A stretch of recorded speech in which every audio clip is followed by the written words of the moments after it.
तो न्यूटन के third law of motion को हम थर्ड वीडियो में पढ़ रहे हैं। इससे पहले हम सेकंड लॉ, फर्स्ट लॉ को पढ़ चुके हैं, तो आप वो वीडियो भी देख सकते हो।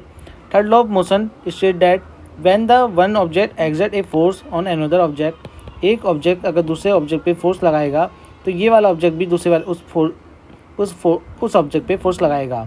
तो second object exert a force back on the first object पे भी लगाएगा। These force are always equal in magnitude होंगी and but opposite in direction होंगी। The two force opposing force are also, action होगा एक तो, एक रिएक्शन होगा, यानी कि एक्शन का रिएक्शन होगा। Any of this force two can be called as the action या अदर एज ए रिएक्शन। एक को एक्शन कहोगे तो दूसरे को रिएक्शन कहोगे।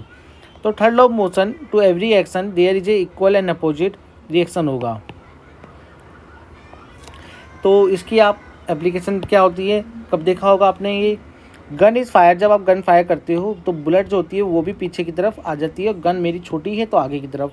देखो होता क्या है, चेंज इन मोमेंटम, बड़ी गन का तो ये रहेगा और छोटी गन का ये रहेगा। मान के चलो मास इसका छोटा है तो ये इसका मास बड़ा है, तो ये जो होगा ना, इसकी वेलोसिटी कम रहेगी क्योंकि मास ज़्यादा है, इसकी वेलोसिटी ज़्यादा हो जाएगी क्योंकि मास बहुत कम होगा। ये गन है मेरी छोटी सी, वो बंदूक गोली, और ये मेरी बंदूक है।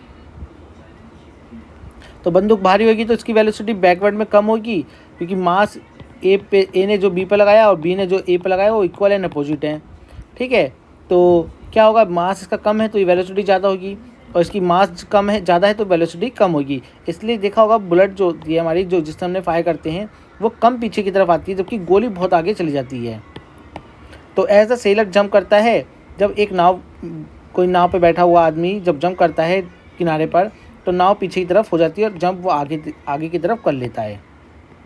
तो ये कुछ एप्लीकेशन थी, इसके न्यूमेरिकल भी करेंगे, नेक्स्ट वीडियो में कर लेंगे।